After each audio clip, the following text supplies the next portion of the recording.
Hello guys, हम लोग इस वीडियो में देखने वाले क्लास 13 के फिजिक्स यानी कि भौतिकी। आपको थोड़ा सा समझिए, बात को पहले सुन लीजिए, क्योंकि क्लास 13 के विज्ञान जो होता है उसमें 3 बुक पढ़ना है।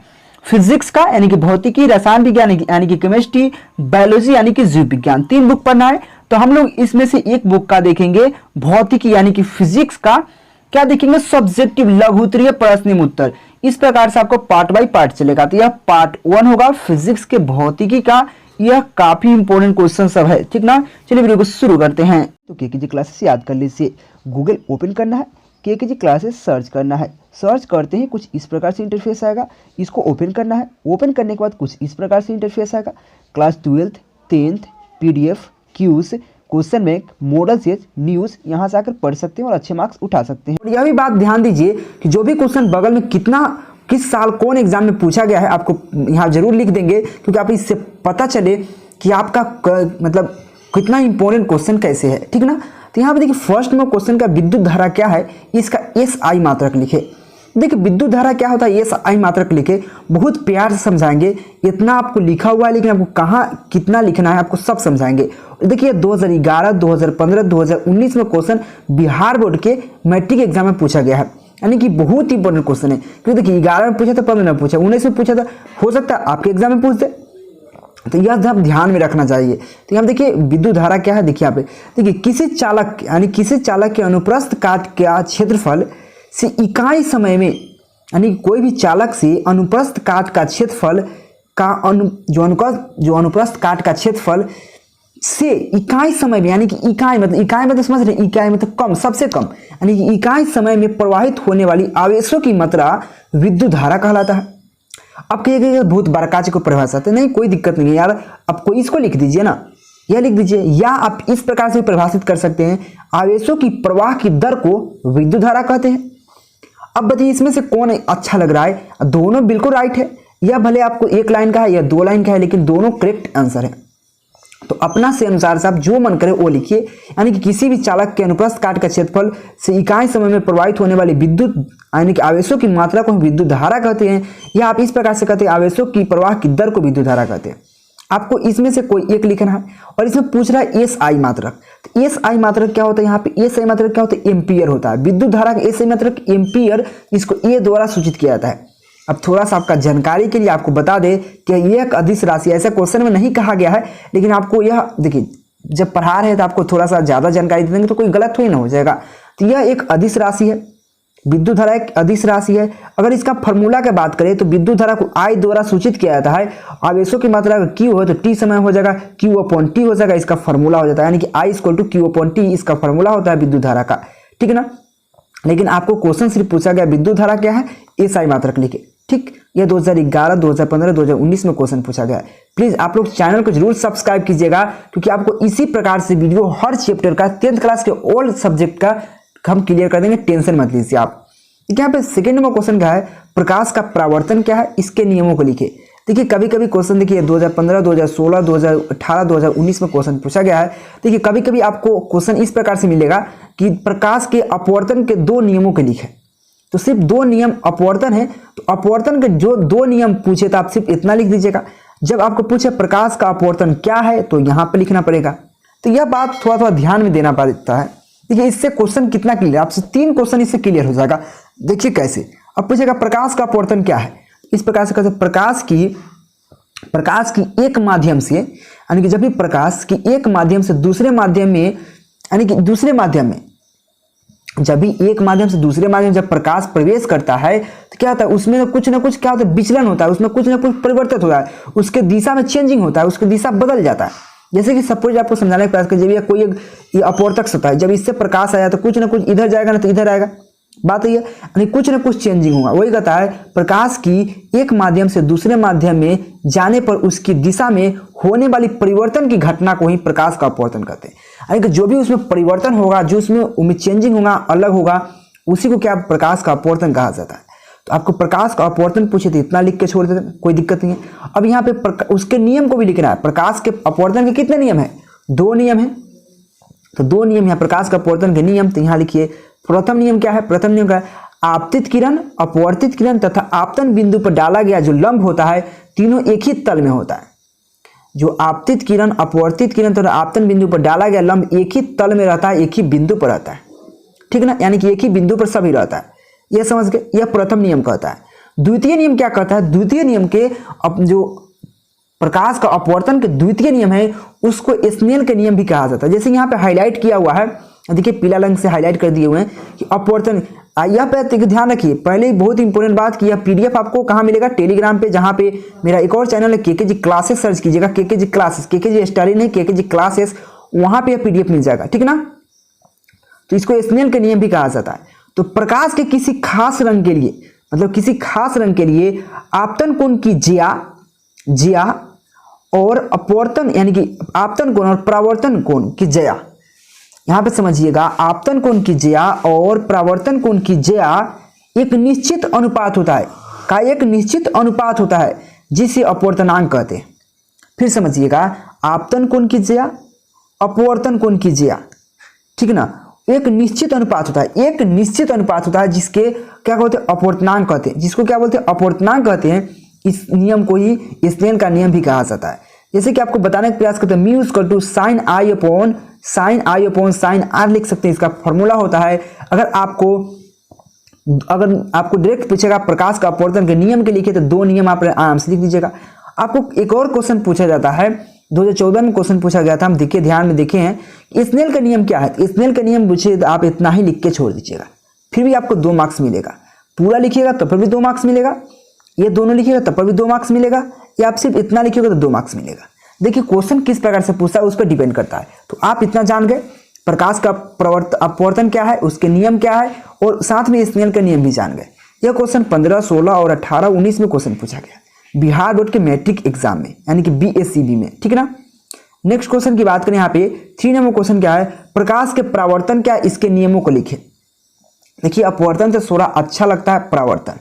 देखिए परावर्तन क्या होता है? जब प्रकाश की किरण किसी चिकनी सतह पर, यानी कि कोई यह चिकना सतह है, जब प्रकाश की किरण जब इस पर आपतित होता है तो आप क्या होता है? आपतित होता है तो पुनः टकराकर, जब इस सतह है ना, पूरा टकराकर पुनः उसी माध्यम में लौट जाता है। इसको क्या बोलते हैं? प्रकाश का परावर्तन बोलते हैं।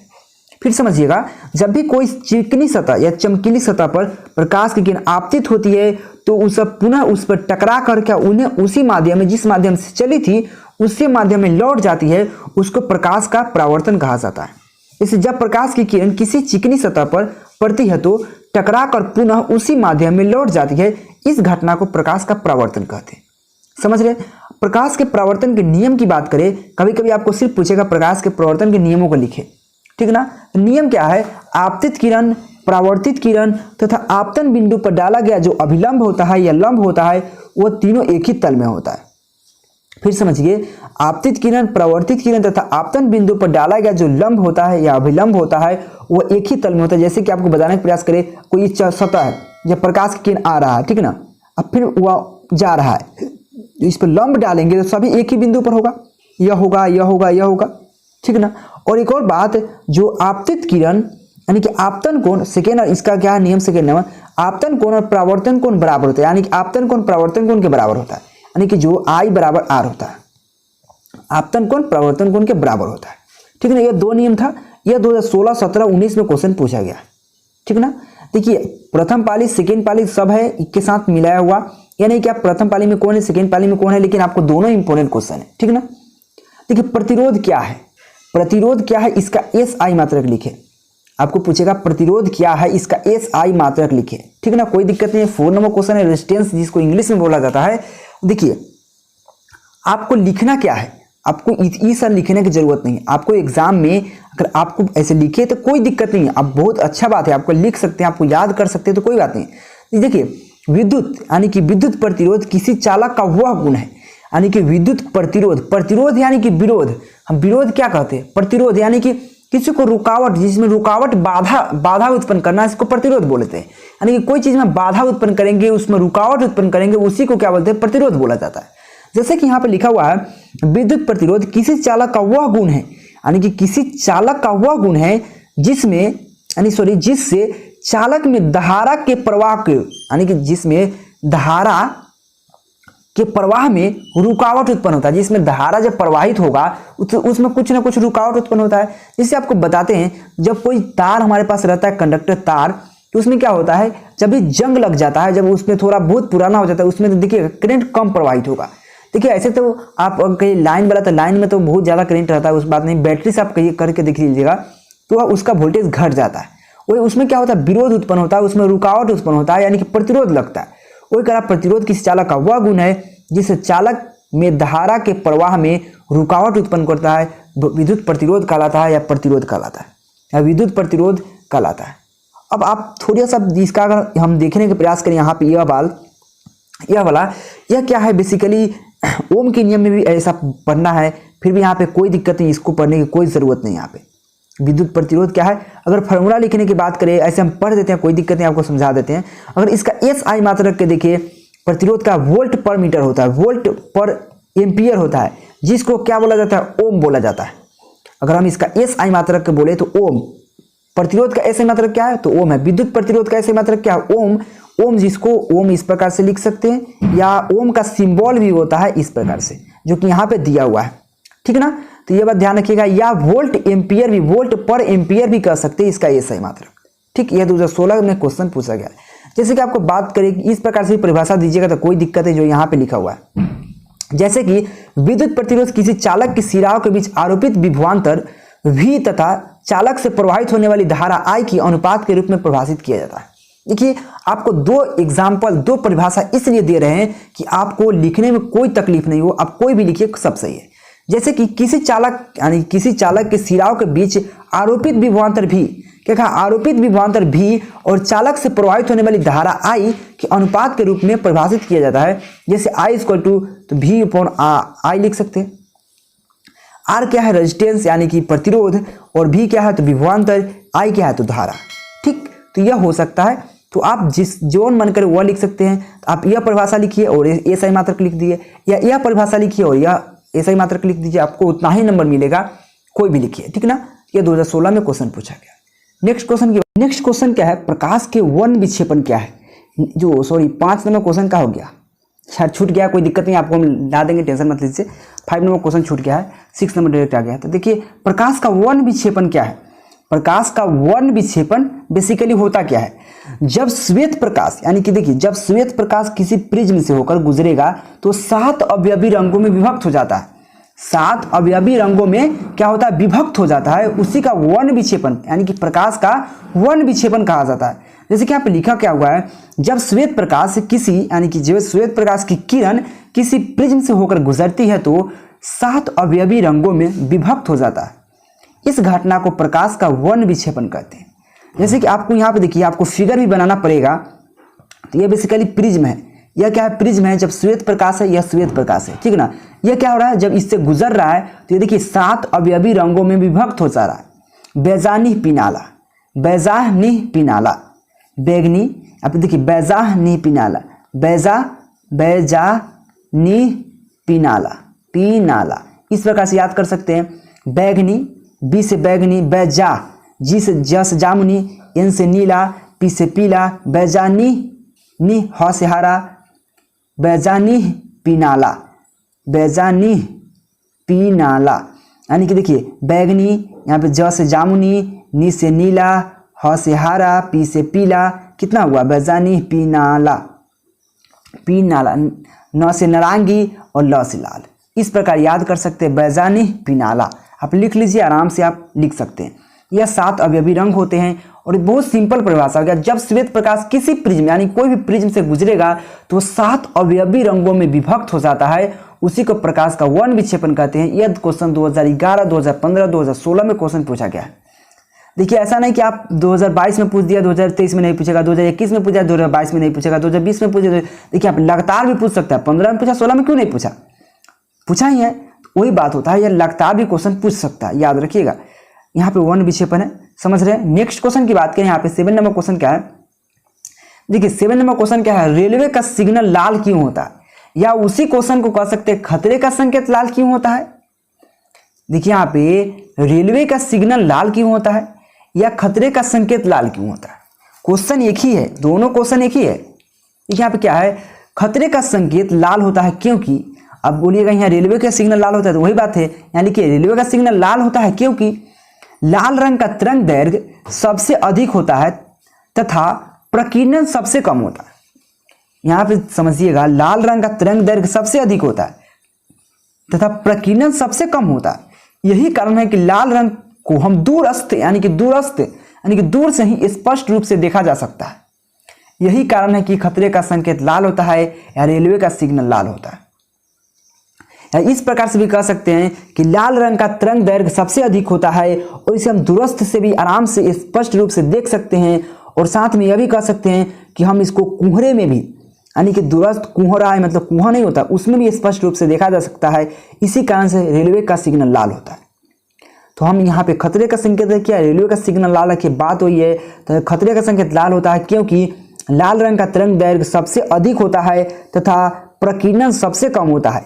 यही कारण है कि लाल रंग को दूरस्थ यानी कि दूर से ही स्पष्ट रूप से देख सकते हैं, देखा जा सकता है। यही कारण है कि जो होता है खतरे का संकेत या रेलवे का सिग्नल लाल होता है। बहुत सिंपल है। यह 14 और 17 में क्वेश्चन पूछा गया। देखिए नेक्स्ट क्वेश्चन की बात करें, यहाँ पे 8 नंबर क्वेश्चन क्या है, देखिए 8 नंबर का, सूर्योदय एवं सूर्यास्त के समय सूर्य रक्ताभ या लाल क्यों दिखाई, रक्ताभ मतलब वही होता है लाल होता है, रक्ताभ क्यों दिखाई पड़ता है। देखिए सूर्योदय एवं सूर्यास्त के समय सूर्य होता है रक्ताभ या क्यों दिखाई पड़ता है। देखिए आपको बताते हैं, यह क्वेश्चन 2018-2019 लगातार में पूछा है क्वेश्चन, और यह प्रथम पाली सेकंड पाली दोनों में पूछ देता है एग्जाम में, ठीक है ना। देखिए यहाँ पे क्या है, जो यहाँ पे हाईलाइट किया हुआ पीला रंग से, वह बेसिकली उतना ही आपको याद करना है। ये जो काला काला है यह तो देखिए क्वेश्चन ही है। देखिए क्वेश्चन क्या है, अब लिखिएगा सूर्य सूर्यास्त के समय सूर्य लाल दिखाई देता है। यहाँ लिखा है सूर्य सूर्यास्त के समय सूर्य रक्ताभ या लाल दिखाई देता है। यहाँ तक लिख दी, बात हुई है, क्वेश्चन है लिख दिए ना। क्योंकि लाल रंग का प्रकीर्णन नीले रंग से कम होता है। बात सही है, जब लाल रंग गाढ़ा रंग होता है मतलब उसको प्रकीर्णन नहीं कर सकते, प्रकीर्णन कम होता है नीले रंग से, यानी कि नीला रंग का प्रकीर्णन सबसे ज्यादा होता है। इसी कारण से आसमान भी नीला दिखाई देता है, ठीक है ना। तो क्योंकि लाल रंग का प्रकीर्णन नीले रंग से कम होता है और लाल रंग का तरंग दैर्घ्य नीले रंग से ज्यादा होता है। अभी बात सही है कि सबसे ज्यादा तरंग दैर्घ्य लाल रंग का होता है, सबसे कम क्या नीला रंग का होता है, और सबसे ज्यादा प्रकीर्णन नीला रंग का होता है, सबसे ज्यादा बैगनी का होता है, उसका तो भुलाइए जाता है। और सबसे ज्यादा जो कम होता है जो लाल रंग का होता है, क्या यहाँ पे प्रकीर्णन, ठीक ना। तो वही कहता है कि लाल रंग का जो प्रकीर्णन है वो नीले रंग से कम होता है और लाल रंग का तरंग दैर्घ्य नीले रंग से ज्यादा होता है। यही कारण है कि नीले रंग ऊपर ही फैल जाता है और लाल रंग हमारी आंखों तक पहुंच पाता है। क्या होता है, लाल रंग आसानी से हमारी आंखों तक पहुंच पाता है, जबकि नीला रंग और रंग ऊपर ही प्रकीर्णित होकर फैल जाता है। क्योंकि लाल रंग का प्रकीर्णन सबसे कम होता है, तरंग दैर्घ्य सबसे ज्यादा होता है, तो तरंग दैर्घ्य के कारण हमारी आंखों तक पहुंच जाता है और प्रकीर्णन के कारण ऊपर फैलता ही नहीं है ज्यादा दूर तक। अगर देखिए आप थोड़ा सा आपको समझाने का प्रयास करें, आप क्या थोड़ा सा बाल्टी में 1 गिलास पानी ले लीजिए, ठीक ना, उसमें 1 बूंद को रंग के डालिए, उसमें बुझाएगा रंग है क्या, नहीं। अगर उसमें 1 पूरे रंग डाल दीजिए तो बुझावे नहीं करेगा ये पार से ऊपर। वही बात होता है, जब लाल रंग ऊपर बहुत कम दूर में फैलेगा तो क्या होगा, उतना ही कलर में उतना ही टेम्परेचर है। जब कम दूर में फैलेगा तो डार्क दिखाई देगा, उसी बात को ज्यादा दूर में फैल जाएगा तो कम दिखाई देगा। उसी प्रकार से जो और रंग होता है वो ज्यादा दूर में फैल जाता है, प्रकीर्णित हो जाता है, बहुत दूर दूर तो फैल जाता है, इसलिए वह नहीं पहुंच पाता है हमारे आंखों तक, लेकिन लाल रंग आसानी से पहुंच पाता है। लेकिन जब मेरी बातों को ध्यान सुने होइएगा तो अपना से आराम से लिख सकते हैं, ठीक ना। तो ये 2018-19 में क्वेश्चन पूछा गया। देखिए नेक्स्ट क्वेश्चन की बात करें, यहाँ पे अवतल दर्पण का 2 उपयोग लिखे। देखिए अवतल दर्पण का उपयोग हम कहाँ करते हैं, देखिए हम लोग सैलून में जाते हैं, ये तो आप खूब खुश हो जाएंगे, हम स्मार्ट दिख रहे हैं। अरे स्मार्ट नहीं दिख रहे यार, उसमें वो अवतल दर्पण होता है, वो बेसिकली समतल दर्पण नहीं होता, अवतल दर्पण होता है। वो आपको स्मार्ट बढ़ा देता है, आपको देखने के मतलब नजर को ना मतलब थोड़ा ऐसी कर देता है। तो ये कहता है अवतल दर्पण का उपयोग हजामती दर्पण के रूप में किया जाता है। जो हम लोग हजामती दर्पण समझ रहे हैं, हजाम यानी कि सैलून में जो भी दर्पण रहता है वह थोड़ा अवतल दर्पण का उपयोग होता है। वह समतल बिल्कुल सीधा नहीं होता है, वो अवतल होता है बेसिकली, ठीक ना। अवतल दर्पण का प्रयोग किया जाता है। अच्छा, रोगियों को नाक कान आंख को देखने या जांच करने के लिए हम अवतल दर्पण का प्रयोग करते हैं, ठीक ना। यानी कि रोगी यानी कि जिसको कुछ बीमारी होगा नाक कान का या आंख का, तो उसको जांच करने के लिए हम अवतल दर्पण का प्रयोग करते हैं। यह क्वेश्चन 2013 और 2015 में क्वेश्चन पूछा गया, ठीक ना। आपको यह पूछेगा उत्तल दर्पण अवतल दर्पण का उपयोग कहाँ करते हैं, यह क्वेश्चन इंपॉर्टेंट है। जैसे कि और नेक्स्ट क्वेश्चन की बात करें, यह 2013-17 में क्वेश्चन पूछा गया है, अवतल दर्पण उत्तल दर्पण का अंतर करें, यानी कि दोनों को अंतर करना है। देखिए अंतर आपको इस प्रकार से लिखिएगा, सबसे बेस्ट अंतर लिखने का तरीका यही होता है, आपको इस प्रकार से खंड रहता है तो अब ऐसे कर लीजिए, ऐसे कर लीजिए, यहाँ अवतल लिखिए, यहाँ उत्तल लिखिए, चाहे इधर उत्तर इधर उत्तर कर दीजिए, कोई सिंपल इस प्रकार से लिखिएगा, आपका नंबर 1 मार्क्स भी नहीं कटने वाला है, 1 पॉइंट तक नहीं कटेगा, ठीक है ना। देखिए अवतल दर्पण वास्तविक और आभासी दोनों प्रकार के प्रतिबिंब बनाते हैं। जो अवतल दर्पण होता है वह वास्तविक और काल्पनिक, वास्तविक और काल्पनिक यानी कि वास्तविक और आभासी प्रतिबिंब दोनों प्रतिबिंब बनाते हैं, जबकि जो उत्तल दर्पण होता है केवल आभासी प्रतिबिंब बनाता है, यानी कि केवल काल्पनिक प्रतिबिंब बनाता है, ठीक ना। अवतल दर्पण को हम देखिए अभिसारी प्रतिबिंब दर्पण कहा जाता है। अवतल दर्पण जो होता है अभिसारी दर्पण भी कहा जाता है। क्या कहा जाता है? अवतल दर्पण को अभिसारी दर्पण कहा जाता है, जबकि उत्तल दर्पण को अपसारी दर्पण कहा जाता है। उत्तल दर्पण को क्या अपसारी दर्पण कहा जाता है, समझ रहे। देखिए यहाँ पे है अवतल दर्पण को क्या कह सकते हैं, अवतल दर्पण का जो दृश्य होता है कम होता है। देखिए अवतल दर्पण का दृश्य कम होता है, इसलिए वो कुछ दूर के ही वस्तुओं को देख पाता है। लेकिन आप देखिएगा उत्तल दर्पण जो हम लोग साइड मिरर का उपयोग करते हैं, जैसे गाड़ियों में साइड मिरर में क्या उत्तल दर्पण का प्रयोग करते हैं, देखिए वह कितना छोटा होता है लेकिन कितना दूर दूर तक की गाड़ी को देख पाते हैं। जब देखिए ड्राइवर देखता है पीछे की गाड़ी को तो बहुत दूर तक को दृश्य आराम से उसमें दिखाई देता है, क्योंकि वह उत्तल दर्पण होता है, ठीक है ना। तो उत्तल दर्पण का दृश्य बहुत अधिक होता है, यानी कि दृश्य क्षेत्र जो होता है अधिक होता है, ठीक है ना। तो यह होता है दोनों में अंतर। तो इस वीडियो में इतना ही क्वेश्चन रखते हैं और अगला पार्ट आपको देंगे, टेंशन मत लीजिए, क्योंकि आपको 30 क्वेश्चन देंगे और 30 इंपॉर्टेंट क्वेश्चन होगा, उसमें से आपको 5 से 6 क्वेश्चन तो आ ही जाएंगे आपको एग्जाम में, इतना गारंटी है मेरा, ठीक ना। तो चैनल को सब्सक्राइब करके रखिए और वीडियो को शेयर करते रहिए। और मेरा अगर 12th क्लास में अगर पढ़ना चाहते हैं केकेजी क्लासेस के चैनल को सब्सक्राइब कर लीजिएगा, अगर 12th में अगर है कोई तो चलिए थैंक यू, फिर मिलते हैं अगले टॉपिक के साथ अगले वीडियो में। टेक केयर, बाय, जय हिंद। क्या आप 10th और 12th में अच्छा नंबर लाना चाहते हैं तो गूगल प्ले स्टोर ओपन कर लीजिए, ओपन करके केकेजी क्लासेस का ऐप इंस्टॉल करके ओपन कर लीजिए। ओपन करने के बाद कुछ इस प्रकार से इंटरफेस आएगा, यहाँ पर 10th और 12th का ऑल सब्जेक्ट पढ़ सकते हैं और अच्छा नंबर उठा सकते हैं।